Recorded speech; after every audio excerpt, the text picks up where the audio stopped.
Columba गया था। जब मैं जहाज़ पर नौकर था, मैं बहुत दिनों से वहाँ जाना चाहता था, खासकर रावण की लंकापुरी देखने। जहाज़ कोलकाता से 7 दिन बाद कोलंबा पहुँचा। मेरा एक दोस्त वहाँ एक फैक्ट्री में काम करता था। मैंने उसे पहले ही एक लेटर भेज दिया था। वह घाट पर पहुँच गया। ये दोनों साथ में कोलंबा के टूर पर गए थे। जहाज़ 4 दिनों तक कोलंबा में रहा। मैंने कप्तान से छुट्टी ली। जब हम दोनों खा पी चुके थे, गपशप होने लगी। वहाँ के शिप और मोती की बात छिड़ गई।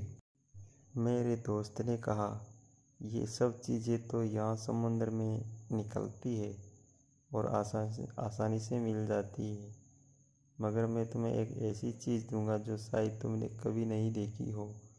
हाँ, उसका हाल किताबों में पढ़ा होगा। मैंने ताज्जुब से पूछा, वो कौन सी चीज़ है? सांप का मणि। मैं चौंक उठा और बोला, सांप का मणि?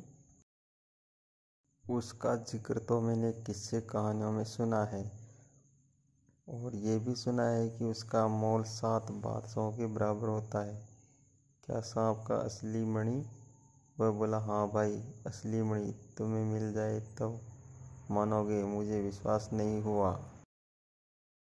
वह फिर बोले, यहाँ 50 किस्म के सांप हैं, मगर मणि एक ही तरह के सांप के पास होता है।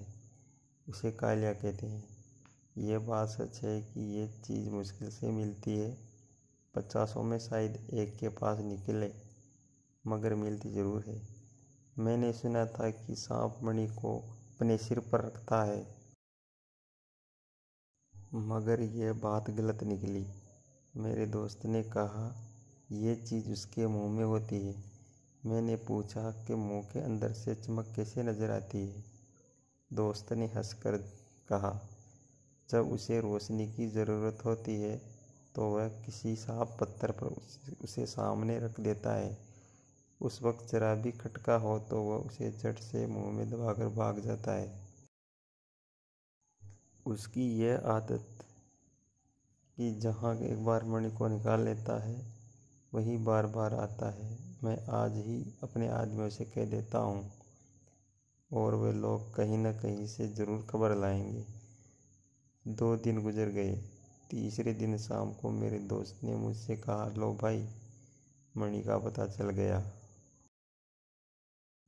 मैं झट से उठ खड़ा हुआ और अपने दोस्त के साथ बाहर आया, तो वह आदमी खड़ा था जो मणि की खबर लाया था। वह कहने लगा, अभी मैं एक सांप को मणि से खेलते देख आया हूँ। अगर आप इस वक्त चले तो मणि हाथ आ सकता है। हम फौरन उसके साथ चल दिए। थोड़ी देर में हम एक जंगल में पहुँचे। उस आदमी ने एक तरफ उंगली से इशारा करके कहा, वह देखिए, सांप मणि रखे बैठा है। मैंने उस तरफ देखा तो सचमुच कोई 20 गज की दूरी पर एक सांप फन उठाए बैठा है और उसके आसपास उजाला हो रहा है। पहले तो मैंने समझा कि शायद जुगनू हो, पर वह रोशनी ठहरी हुई है। जुगनू की चमक चंचल होती है, कभी दिखाई देती है, कभी गायब हो जाती है। मैं बड़ी देर तक सोचता रहा कि किस उपाय से मणि हाथ लगे। आखिर मैंने उस आदमी से कहा, मुझसे बड़ी गलती हुई कि बंदूक नहीं लाया, नहीं तो इसे मारकर मणि को उठा लेता। उस आदमी ने कहा, बंदूक की कोई ज़रूरत नहीं है साहब, आप थोड़ी देर रुकिए, मैं अभी आया। यह कहकर वह कहीं चला गया। थोड़ी देर के बाद वह कुछ हाथ में लिए लौटा। मैंने पूछा, तुम्हारे हाथ में क्या है? उसने कहा, कीचड़। मैंने पूछा, कीचड़ से क्या होगा? उसने कहा, चुपचाप देखते रहिए मैं क्या करता हूँ। वह चुप से एक पेड़ पर चढ़ गया और मुझे भी चढ़ने को इशारा किया। मैं भी ऊपर चढ़ा। तब वह डालियों पर होता हुआ ठीक सांप के ऊपर आ गया और एकाएक उसी मणि पर कीचड़ फेंक दिया। अंधेरा छा गया। सांप हड़बड़ाकर इधर उधर दौड़ने लगा। थोड़ी देर के बाद पत्तियों की खड़खड़ाहट बंद हो गई। मैंने समझा सांप चला गया। पेड़ से उतरने लगा। उस आदमी ने मुझे पकड़ लिया और कहा, भूल कर भी नीचे न जाइए, नहीं तो घर तक नहीं पहुंच पाओगे। वह सांप यहीं पर कहीं न कहीं छिपा बैठा है। हम दोनों ने उसी पेड़ पर रात काटी। दूसरे दिन सुबह होते ही हम दोनों इधर उधर देखकर नीचे उतरे। साथी ने कीचड़ हटा दिया। मणि नीचे पड़ा था। मैं मारे खुशी के मतवाला हो गया। जब हम दोनों घर पहुंचे तो मेरे दोस्त ने कहा, अब तो तुम्हें विश्वास आया है ना, या अभी भी नहीं? मैंने कहा, हाँ, सांप के पास ही से लाया हूँ।